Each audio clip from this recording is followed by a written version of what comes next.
Hello guys, मैं रेखा पटेल रेखा coaching classes में आपका स्वागत करती हूँ। आज हम कक्षा 8वीं का विज्ञान का पाठ 1 फसल एवं उत्पादन एवं प्रबंध से संबंधित प्रश्नों के उत्तर को जानेंगे। तो आइए हम शुरू करते हैं आज के प्रश्नों के उत्तर। तो शुरू करते हैं। हमारा प्रश्न है, हरे पौधे अपना भोजन किस प्रकार संश्लेषित करते हैं? तो आप ये याद रखिए, संश्लेषित का मतलब होता है बनाना। तो हरे पौधे अपना भोजन किस प्रकार संश्लेषित करते हैं? तो हरे पौधे जो हैं यानी हरे पेड़ पौधे जो हैं वो किस प्रकार से भोजन सूर्य के प्रकाश, वायु और मिट्टी से प्राप्त करते हैं। मिट्टी की नमी है, मिट्टी अगर पौधे को सपोर्ट ना दे तो क्या होगा, प्लांट बहुत अच्छे से ग्रो नहीं कर पाएगा। तो हमें इन चीज़ों की आवश्यकता होती है एक प्लांट की वृद्धि के लिए, और वो भोजन इन्हीं से ही ग्रहण करता है। तो आप ये चित्र के माध्यम से देख ही सकते हैं, मिट्टी, हवा, सूर्य का प्रकाश। आप ज़रूरी नहीं जो आंसर में लिखा हो आप उसी सीक्वेंस में ही लर्न करें, आपको जिस सीक्वेंस में याद होता है आप उसी तरह से तैयार कर सकते हैं। तो आपको याद रखना है, हवा, मिट्टी और सूर्य का प्रकाश, ये तीन ही महत्वपूर्ण होते हैं जो पौधों को भोजन बनाने में सहायता करते हैं।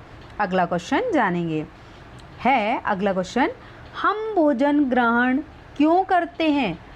भोजन मतलब खाना, तो हम खाना क्यों खाते हैं? तो आंसर है हमारा, हमें शारीरिक क्रियाएं हेतु, यानी हम क्या कर रहे हैं, शारीरिक क्रियाएं कर रहे हैं। हमने भोजन किया, हमारे अंदर के जो बीज सिस्टम की जो कोशिकाएं हैं तो वो उनकी वृद्धि विकास होगी, तब तो हमारा विकास होगा। तो हमें शारीरिक क्रियाएं हेतु ऊर्जा प्राप्त करने के लिए भोजन ग्रहण करते हैं, और इसी से प्राप्त ऊर्जा का उपयोग विभिन्न जैविक प्रक्रम जैसे पाचन, श्वसन, उत्सर्जन का क्या होता है, संपादन होता है। अगर ये क्रियाएं सुचारू रूप से नहीं चलेंगी तो हमारा जो शरीर है विकसित नहीं होगा। तो हमें भोजन करना बहुत ही आवश्यक है, क्योंकि भोजन के द्वारा ही हमें प्रोटीन, कार्बोहाइड्रेट सारी चीज़ें प्राप्त होती हैं, और भोजन हमारा आधार है। आइए अगला क्वेश्चन जानेंगे। अगला है, धान को शीत ऋतु में क्यों नहीं उगाया जा सकता? अब देखिए क्या है, धान को उगाने के लिए बहुत अधिक पानी की आवश्यकता होती है। तो हम क्या करते हैं, इसे शीत ऋतु में नहीं उगा सकते, इसे केवल वर्षा ऋतु में, क्योंकि जब उसे अधिक पानी चाहिए और शीत ऋतु में पानी नहीं है। शीत ऋतु मतलब ठंडा, ठंडी का मौसम। तो धान जो है उसे बहुत अधिक वर्षा की आवश्यकता होती है। तो वो क्या होता है, अधिक से अधिक पानी को अवशोषित करता है। आइए हम चित्र के माध्यम से जानेंगे। ये देखिए कि वर्षा ऋतु में ही धान बोई जा रही है, और धान को क्या कर रहे हैं, वो फटाफट मजदूर हैं, वो उसे क्या कर रहे हैं, लगा रहे हैं। तो आपको याद रखना है, धान हमेशा जब वर्षा होती है उस ऋतु में ही लगाई जाती है, क्योंकि उसे बहुत अधिक किसकी आवश्यकता होती है, जल की आवश्यकता होती है। तो आपने आंसर में जाना कि धान उगाने के लिए बहुत अधिक किसकी आवश्यकता है, पानी। तो आपने चित्र में देखा कि पानी भरा हुआ है और क्या कर रहे हैं, धान को बो रहे हैं। तो हमें याद रखना है, शीत ऋतु में इतना अधिक पानी प्राप्त नहीं होता है। अगला क्वेश्चन है, पोली मिट्टी किस प्रकार पौधे की जड़ों को सरलता से श्वसन कराने में सहायता करती है? तो जो पोली मिट्टी है, मान लो कोई भी जो आसपास माहौल है बहुत सरल होगा, तभी तो हम उसको कार्य को आसानी से कर पाएंगे। वैसे ही पेड़ पौधे के जो उसकी मिट्टी है वो बहुत उथली हुई रहेगी, तो वो आसानी से क्या करेंगे, श्वसन की प्रक्रिया करेंगे। तो पोली मिट्टी में वायु अधिक गहराई तक जा सकती है, इसी गहराई में फंसी जड़ें भी सरलता से क्या कर लेती हैं, श्वसन करती हैं। ये नहीं है कि श्वसन केवल हमें ही जरूरी है, पेड़ पौधों की जड़, तने, पत्ते हैं, वे भी श्वसन की प्रक्रिया करते हैं, और पेड़ पौधों की श्वसन की प्रक्रिया के दौरान ही हमें कौन सी गैस प्राप्त होती है, ऑक्सीजन गैस प्राप्त होती है। तो अगला क्वेश्चन है, मिट्टी को पलटना और पोला करना आवश्यक क्यों है? अभी अपन ने जाना कि क्यों किया, तो अब हम जानेंगे क्यों पलटा मिट्टी को, पोला भी क्यों किया। तो मिट्टी को पलटने और पोला करने से पोषक तत्व क्या हो जाते हैं, ऊपर आ जाते हैं। क्यों? क्योंकि वो मिट्टी के नीचे दबे हुए हैं, ऊपर वाले तो यूज़ हो गए क्योंकि फसल होगी। और पौधे इन पोषक तत्वों का क्या कर लेते हैं, उपयोग कर सकते हैं, क्योंकि अगर मिट्टी जो है वो एक ही जगह पे स्थिर रहेगी तो वो अपने पोषक तत्व धीरे धीरे क्या करती है, खो देती है। अतः मिट्टी को उलटना, पलटना एवं पोला करना फसल उगाने के लिए आवश्यक है। ये देखिए चित्र के माध्यम से मिट्टी को क्या करा जा रहा है, पलटा जा रहा है, क्योंकि ऊपर क्या है, छोटे छोटे प्लांट हैं। वो प्लांट क्या है, मिट्टी की उर्वरा शक्ति को ग्रहण किए हुए हैं। अब हम क्या करेंगे, मिट्टी को पलट देंगे तो जो उथल पुथल होगी, यानी जो उसमें जो उर्वरक, जो खाद और जो प्राप्त होने वाली है पौधों को, तो वो आसानी से प्राप्त होगी। तो इसलिए क्या होता है, मिट्टी को पलटा और पोला किया जाता है, जिससे उसे अधिक मात्रा में क्या हो, पोषक तत्व प्राप्त हो सकें। अगला क्वेश्चन है कि एक दिन मैंने अपनी माँ को देखा, यानी एक बच्चा कह रहा है कि एक दिन मैंने अपनी माँ को देखा कि माँ चने के कुछ बीज एक बर्तन में रखकर क्या कर रही है, उसमें कुछ पानी डाल रही है। और मैंने कुछ मिनट बाद पश्चात देखा कि कुछ पानी बीज जो हैं वो क्या होते हैं, कुछ पानी के अंदर चले जा रहे हैं और कुछ पानी के ऊपर तैर रहे हैं। तो ऐसा क्यों हो रहा है, हमारे दिमाग में भी चलेगा। तो उस बच्चे ने भी ऐसा सोचा। तो ऐसा इसीलिए है, यह वो समझ गया कि यह अच्छे तथा स्वस्थ बीजों के क्षतिग्रस्त बीजों से अलग करने की एक विधि है। यानी अच्छे बीज होंगे तो वो जली के नीचे बैठ जाएंगे, और जो खराब बीज होंगे तो वो क्या हो जाएंगे, पोले हो जाएंगे, पोले होकर ऊपर तली में तैरने लगेंगे। अतः इससे हम पहचान सकते हैं कि बीज स्वस्थ हैं या नहीं। तो कुछ बीज पानी में इसलिए तैरने लगे क्योंकि वो हल्के थे और क्षतिग्रस्त होकर वो खोखले हो गए। इसीलिए उसने ये क्रियाकलाप देखा और वो समझ गया कि स्वस्थ बीज कैसे होते हैं और खराब बीज कैसे होते हैं। अगला क्वेश्चन है, मेरे विद्यालय के समीप पौधशाला, पौधशाला मीन्स नर्सरी, मैंने देखा कि पौधे छोटे छोटे थैली में रखे हैं, वे इस प्रकार क्यों रखे गए हैं। यानी मेरे दिमाग में ये सवाल आया कि ये पॉलिथीन में क्यों पैक हैं छोटे छोटे प्लांट, क्योंकि नर्सरी में क्या होते हैं, पैक ही रहते हैं, वो छोटे छोटे प्लांट होते हैं, फिर उन्हें क्या किया जाता है, क्यारियों में लगाया जाता है। तो धान जैसे कुछ पौधों के जो बीजों तथा बनी एवं पुष्पी पौधों को पौधशाला में उगाया जाता है। नर्सरी होती है, मैं आइए चित्र के माध्यम से आपको दिखाती हूँ नर्सरी। हाँ, ये देखिए गमलों में छोटे छोटे प्लांट लगाए गए हैं और पॉलीथिन में भी लगाए गए हैं। ये कहलाती नर्सरी, यानी छोटे छोटे प्लांट को नर्सरी में ही क्या किया जाता है, संग्रह किया जाता है।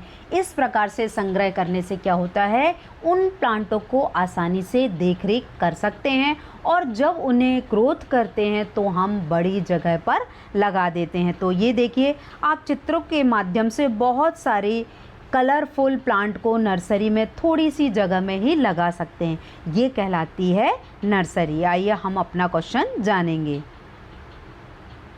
तो हमने चित्र के माध्यम से देखा तो क्या हुआ, धान जैसे कुछ पौधों के बीजों तथा बनी एवं पुष्पी पौधों को पौधशाला में उगाया जाता है।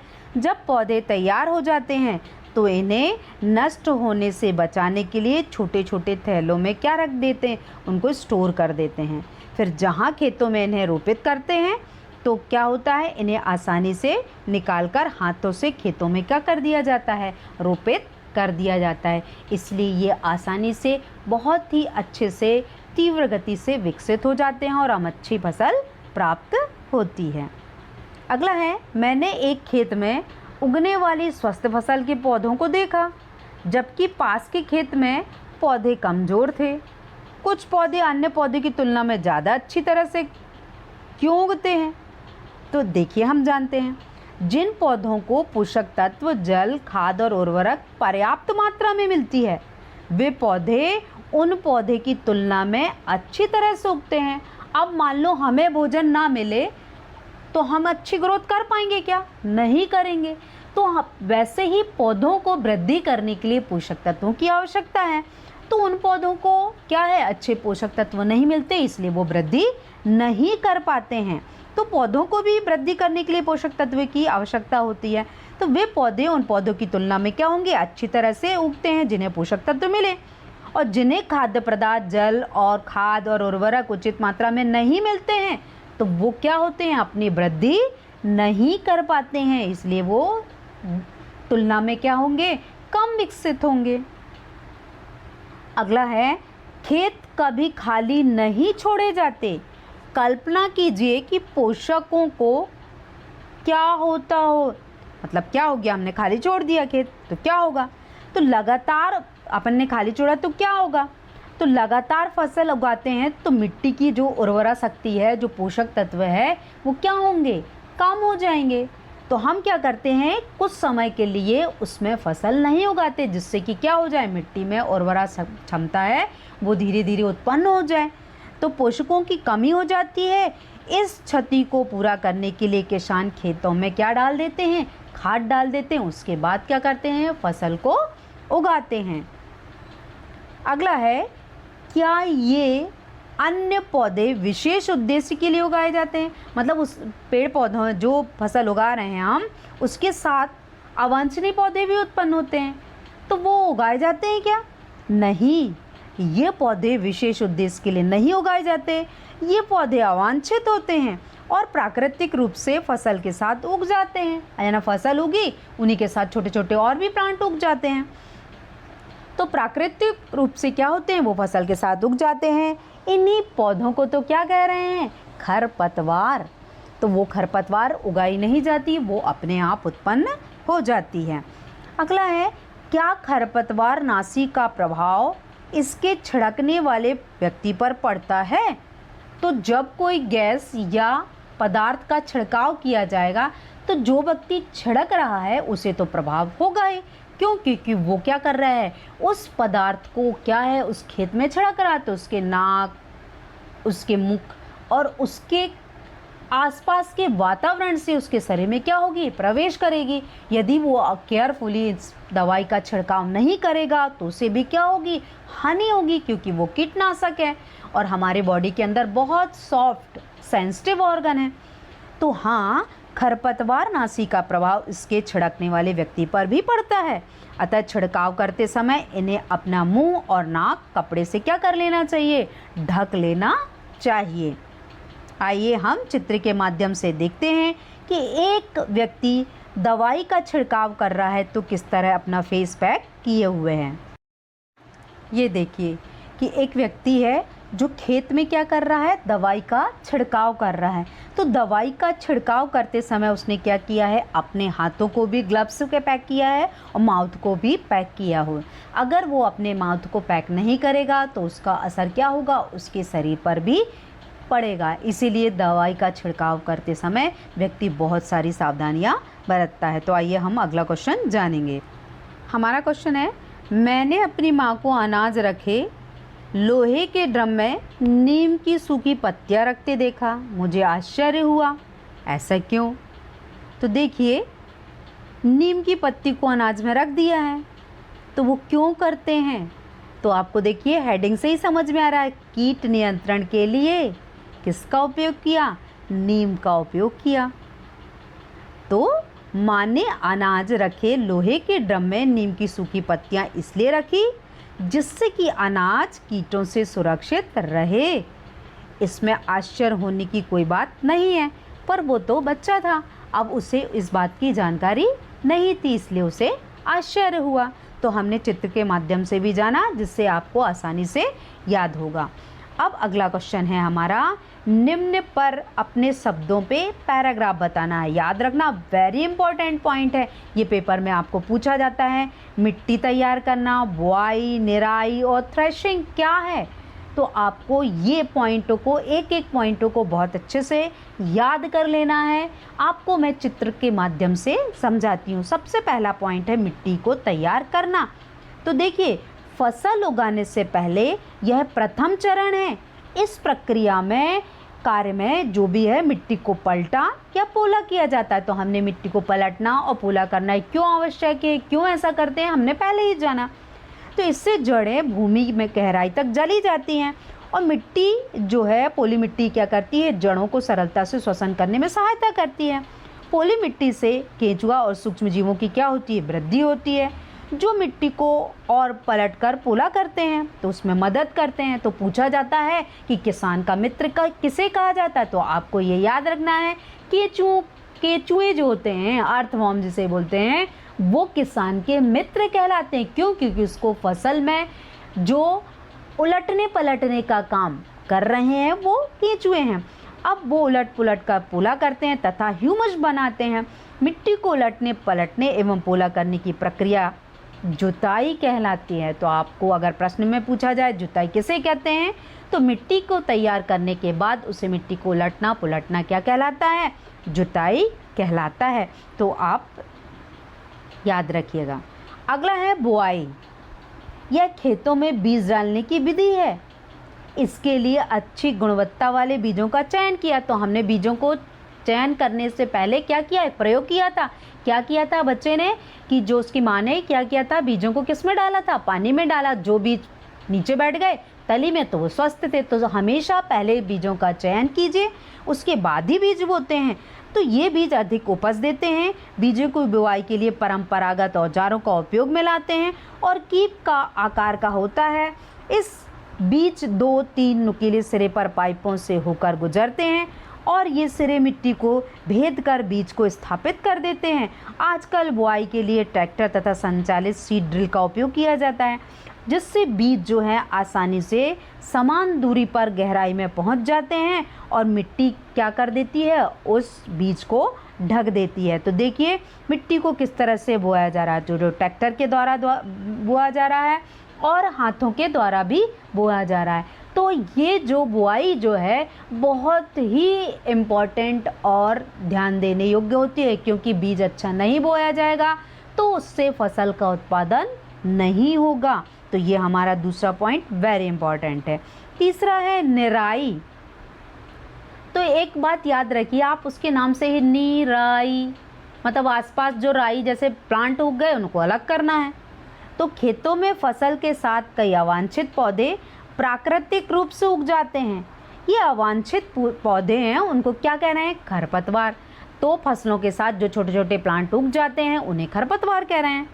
खरपतवार हटाने की प्रक्रिया क्या कहला रही है? निराई कहला रही है। निराई ना करने से क्या होते हैं? फसल की वृद्धि रुक जाती है, फसल पर प्रभाव होता है, क्योंकि जितने भी पोषक तत्व हैं उससे संबंधित जो आसपास जो पौधे उग जाते हैं वो क्या करते हैं? उसके पोषक तत्वों को ग्रहण कर लेते हैं। इसीलिए इन्हें निराई के द्वारा क्या होता है? हटा दिया जाता है। अतः सूखकर मिट्टी में ये मिल जाते हैं। खरपतवार हटाने का कार्य को खुरपी या हैरो की सहायता से किया जाता है। तो देखिए ये जो व्यक्ति है जो निराई कर रहा है, जो अवांछनीय प्लांट हैं उन प्लांटों को क्या कर रहा है? हटा रहा है। तो उन प्लांटों को हटाने की जो प्रक्रिया है क्या कहला रही है? निराई कहला रही है। अगला है लास्ट थ्रेसिंग, वेरी इंपॉर्टेंट। अब हमने सारी मेहनत 3 पॉइंटों में की। अब लास्ट का था जो अपनी फसल हुई है, अब उसको फसल को काटना, पकने के बाद काटना, साफ करना भी तो ज़रूरी है, तो वो थ्रेशिंग कहलाती है। जब फसल पक जाती है तो उसे काटा जाता है और फसल को काटना कटाई कहलाता है। और काटी गई फसल से बीजों दानों को अलग किया जाता है, इसे थ्रेशिंग कहते हैं। तो आप ये याद रखिए, फसल पकने के बाद बीजों को साफ करके अलग रखना, दानों को अलग रखना थ्रेशिंग कहलाता है। और थ्रेशिंग का कार्य कंबाइन मशीन के द्वारा किया जाता है, जो वास्तव में हार्वेस्टर और थ्रेशर का संयुक्त रूप है। देखिए हम चित्रों की सहायता से भी जान सकते हैं कि किस तरह से भी हम क्या कर सकते हैं, थ्रेशिंग को जान सकते हैं। तो आप चित्र के माध्यम से आपकी बुक में दिया हुआ है, जानिएगा कि थ्रेशर मशीन कैसी होती है, बुआई किस तरह से, कटाई किस तरह से, ये हमने चित्रों के माध्यम से जाना। अब अगला क्वेश्चन जानेंगे। अब है वेरी इंपॉर्टेंट, सिंचाई किसे कहते हैं? तो जल संरक्षित करने की जो विधि है वो 2 प्रकार से होती है। जो उचित समय पर, उचित अंतराल पर 2 प्रकार से जल का छिड़काव किया जाता है फसल में। पहला छिड़काव तंत्र और दूसरा है ड्रिप सिंचाई। तो ये दोनों जो हैं वेरी इंपॉर्टेंट है फसल के छिड़काव में। तो आइए जानेंगे हम छिड़काव तंत्र क्या है और ड्रिप सिंचाई क्या है। अब देखिए छिड़काव, इस विधि का उपयोग असमतल भूमि जहाँ जल कम मात्रा में हो और इस विधि में पाइपों के ऊपर घूमने वाले नोजल लगे रहते हैं और ये पाइप जो रहते हैं निश्चित दूरी पर लगे होते हैं। हम क्या करते हैं, इसकी सहायता से आसानी से बहुत दूरी तक क्या कर सकते हैं, जल को क्या करते हैं, भेज देते हैं, जिससे आसानी से क्या होता है, पानी पहुंच जाता है। और पानी पहुंचने से ही क्या हो जाता है, आसानी से सभी प्लांटों को क्या मिल जाता है, पानी मिल जाता है। तो ये चित्रों के माध्यम से भी हम जान सकते हैं। छिड़काव तंत्र में देखिए, ये छिड़काव तंत्र में पता चल रहा है कि किस तरह से ये पौधों को क्या मिल रहा है, पानी मिल रहा है। अगला हमारा है ड्रिप तंत्र। तो ड्रिप तंत्र के द्वारा भी सिंचाई कर रहे हैं, तो वो कैसे है, तो इस विधि में जल बूंद बूंद करके पौधों पर गिरता है और इस विधि का उपयोग करने से जल व्यर्थ नहीं जाता है। यह विधि फलदार पौधे, बगीचे एवं वृक्षों को पानी देने के लिए सबसे सर्वोत्तम विधि होती है। जल की कमी वाले क्षेत्रों के लिए यह विधि सबसे उपयुक्त है।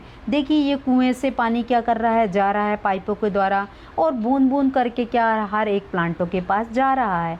तो क्या होता है, जो ड्रिप विधि है वो क्या करती है, ड्रिप का अर्थ होता है थोड़ी थोड़ी बूंद। तो जैसे हमें क्या होती है, बॉटल लगती, क्या होता है, एक एक बूंद के द्वारा ही हमारे अंदर क्या होता है, वो ग्लूकोज जाती है। तो वैसे ही पौधों को बूंद बूंद करके क्या दिया जाता है, पानी दिया जाता है। तो ये कहलाती है ड्रिप तंत्र विधि।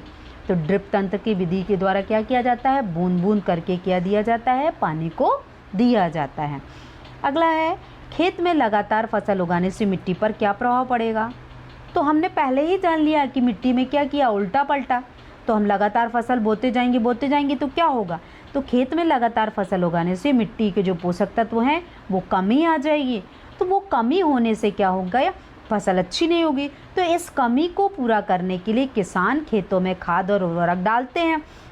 इससे किसान एवं एक फसल के बाद दूसरी किस्म की फसल बोते हैं। क्या होता है, एक फसल जो प्रोटीन देती है पहले उसको बोएगा, फिर जो जिसमें प्रोटीन मिल जाता है मिट्टी को, फिर उसके बाद दूसरी फसल बोएगा। तो फसलों को वो क्या करता है, अल्टरनेट बोता है कि जिससे मिट्टी की उर्वरा शक्ति भी बनी रहे और फसल भी अच्छी प्राप्त हो। तो फसल अच्छी प्राप्त करने के लिए क्या होता है, खेत में लगातार फसल के बोने के लिए क्या करता है, किसान इन विधियों का उपयोग करता है। तो खेत में पर्याप्त खाद होने से पौधे कमज़ोर नहीं होते हैं। तो इस तरह से ये प्रक्रिया अपनाई जाती है। अगला है, खरपतवार क्या है, हम इनका नियंत्रण कैसे कर सकते हैं। तो खरपतवार हम पहले ही जान चुके, खरपतवार मतलब अवांछनीय पौधे। तो खेत में फसल के साथ कुछ अवांछित पौधे उग जाते हैं, इन पौधों को खरपतवार कहते हैं। इनको हटाना आवश्यक होता है, अन्यथा ये फसल की वृद्धि एवं बाधा डालते हैं। क्योंकि ये उग जाएंगे तो क्या करेंगे, उनके क्या पोषक तत्वों को ग्रहण कर लेंगे। तो जब उनके पोषक जो प्लांट है उनके पोषक तत्वों को खा लेंगे तो क्या होगे, अब फसल अच्छी नहीं होगी। तो पशुओं और मनुष्य के लिए विषैली एवं हानिकारक भी होते। कुछ ऐसे प्लांट होते हैं जो क्या होते हैं, फसल के साथ उग जाते हैं। तो वो अगर कटाई के समय उसमें मिक्स हो जाए तो वो हमें क्या करेंगे, हानि पहुँचाएंगे। इसलिए इनका नियंत्रण निम्न प्रकार से किया जा सकता है, आइए हम जानेंगे। तो देखिए, फसल नियंत्रण के उपाय। तो पहला है, फसल उगाने से पहले खेत जोतकर इन्हें नष्ट किया जा सकता है और खेत जोतने पर ये सूख कर क्या हो जाएंगे, नष्ट हो जाते हैं। दूसरा है, पुष्पन एवं बीज बनाने से पहले इन्हें हाथ से खुरपी या हैरो की सहायता से भी अलग किया जाता है। अगर इन्हें नहीं हटाया जाएगा तो वो वैसे ही रहेंगे, तो ये पहले हटाए जाते हैं। तीसरा है, खेतों में खरपतवार नाशी रसायनों का उपयोग करके हम इस पर नियंत्रण कर सकते हैं। तो आपने चित्र के माध्यम से देखा था कि एक व्यक्ति था, वो दवाई का छिड़काव कर रहा था। क्योंकि खरपतवार और ये जो कीट है इनका क्या किया जाता है, विनाश किया जाता है उनको अलग करने के लिए। तो हमने जाना कि फसल नियंत्रण के ये 3 उपाय वेरी इंपॉर्टेंट है। अगला है, मैं जानना चाहता हूँ कि हम इन औजारों का उपयोग कहाँ और कैसे करते हैं। ये जो प्रश्न है आपका, पहला प्रश्न अभ्यास का है, आपका छूटे ना, इसलिए मैं आपको समझा रही हूँ। हम इन औजारों का उपयोग कृषि से संबंधित, यानी उसमें आपकी बुक में, अभ्यास बुक में बहुत सारे चित्र दिए हों और बोल रहा है पहचानिए कि ये जो औजार हैं इनका उपयोग कहाँ करते हैं। तो इन औजारों का उपयोग हम मिट्टी तैयार करने, जुताई करने, बुआई करने और कटाई करने में करते हैं। तो आइए अब हम जानेंगे उर्वरक एवं खाद में अंतर जो वेरी इम्पोर्टेंट है। देखिए, उर्वरक एवं खाद में अंतर, तो पहला अंतर है आपको 2 मार्क्स का ही आता है, तो आपको बहुत बड़ा भी नहीं तैयार करना है। पहला खाद है कि खाद को फसल अवशेष या पशु उत्सर्जन के अपघटन द्वारा भी तैयार किया जा सकता है, और उर्वरक को किसी भी अकार्बनिक या अकार्बनिक यानी कार्बनिक और अकार्बनिक दोनों का मिश्रण है तब उर्वरक, यानी इनका क्या होता है, रसायनों से बनती है उर्वरक। खाद में दूसरा पॉइंट, खाद आर्थिक है क्योंकि इसे स्वयं किसान द्वारा तैयार किया जाता है। आर्थिक मतलब कोई पैसा नहीं लगता है, आसानी से उगाई अपन क्या कर सकते हैं, खाद को तैयार कर सकते हैं।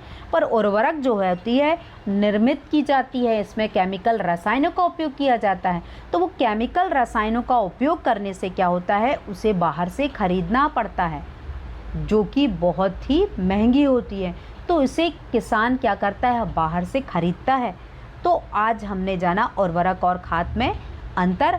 आइए हम अंतिम क्वेश्चन जानेंगे खालिस्तानों को और जो एग्ज़ाम में पूछे जाते हैं। ये देखिए, ये खालिस्तान वेरी इंपॉर्टेंट है इस चैप्टर के। तो आपको तैरने, जल, फसल, पोषक और तैयारी दिया हो तो आपको भरना है। तो आपने चैप्टर अगर बहुत अच्छे से पढ़ा होगा तो आपको आसानी से बनेगा। तो एक स्थान पर एक ही प्रकार की बड़ी मात्रा में उगाए गए पौधों को क्या कहेंगे, फसल। तो आपकी ये डेफिनेशन भी होती है फसल की कि एक ही स्थान पर एक ही प्रकार की बड़ी मात्रा में उगाए गए पौधों को क्या कहेंगे, फसल कहते हैं। अगला, फसल उगाने से पहले प्रथम चरण मिट्टी की क्या है, तैयारी होती है। अगला है, क्षतिग्रस्त बीज जल की सतह पर क्या होने लगते हैं, तैरने लगते हैं। अगला है, फसल उगाने के लिए पर्याप्त सूर्य का प्रकाश, मिट्टी से जल तथा पोषक आवश्यक होते हैं। तो आपने ये सारे जो 5 ऑब्जेक्टिव थे आपके पास, तो उन ऑप्शन को आपने खालिस्तान में भरा। तो आपको ये बहुत अच्छे से लिखकर तैयार करना है। हम इस तरह से आज का ये चैप्टर समाप्त करते हैं।